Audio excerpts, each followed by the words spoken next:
Obviously, we're excited to extend Jake. It happened, we started to talk maybe about a week ago, and it went pretty quick, and I got a call last night about 8:30 that things were going to wrap up, and so we're here today. But Jake the player, Jake the person, is someone that I have the utmost respect for. He's someone that has the characteristics that we want to build around on and off the ice. A great teammate, brings people together, organizationally together, and he's doing that at a very young age. So there's a long runway left for him to develop his leadership skills as on-ice play. But it's an exciting time because he's the type of player that you win with. So I'll just take any questions you may have on Jake or anything else. Doug, you were saying in the off-season, understandably so, that hey, he just did it for 1 year. Let's see it. What led to getting this done so soon? Well, I think that one of the things that I wanted to express to Jake and his representative was that I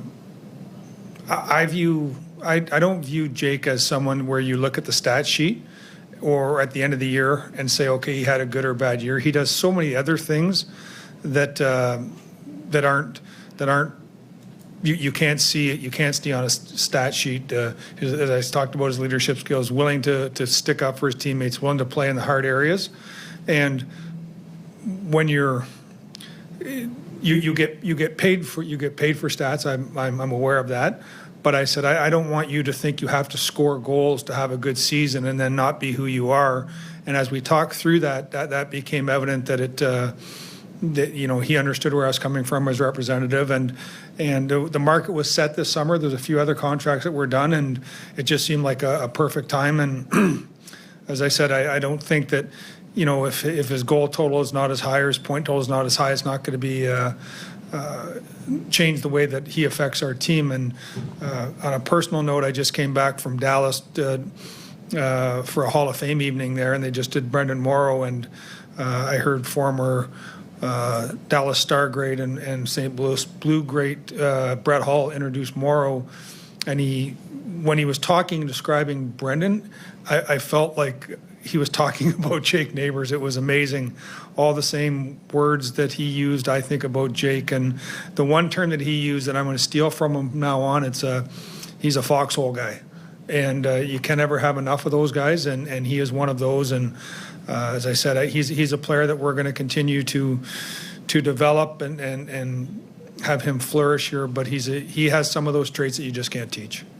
Doug, from your perspective, and Jake talked about it this morning, why did a bridge deal make sense at this time then? Well, I think partly because coming off of 27 goals and 1 year doing that.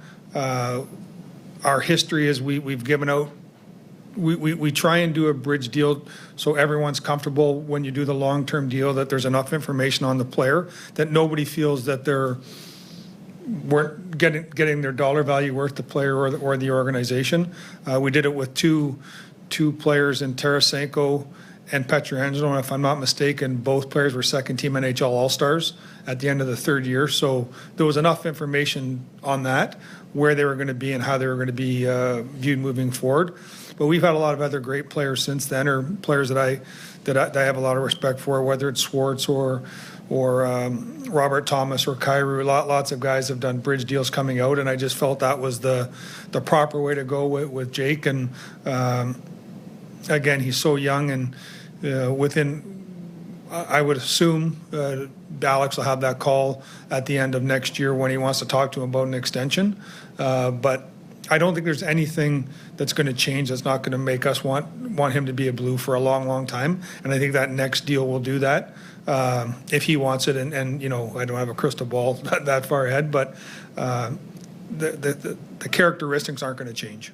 For your organizational planning, what's the difference between getting an extension now versus getting him signed when he hit RFA in the summer? Probably not a lot. I know there was a lot made about offer sheets and is this going to be the new norm? What we were going to do, what we will do with all of our is we'll put a budget number in that we think we can sign the guy for. Then we'll we'll put a safety number in there that if someone wants to push us, and we'll have enough space. So this wasn't anything that had to be done today because we're worried about offer sheets or things like that.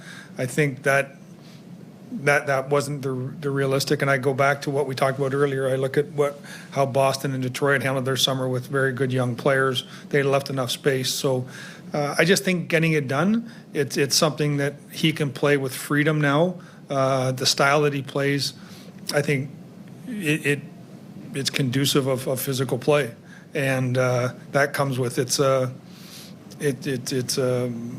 ability to inflict pain and get pain inflicted upon you, and I didn't want him to pull back from who he is. So economically, it didn't have a big difference on doing it now or in the summer. It is nice to know that we have it done, and when we get to next summer, that's a fixed number in our budget. So when we went to free agency or do whatever things we want to do, we know what that cost is.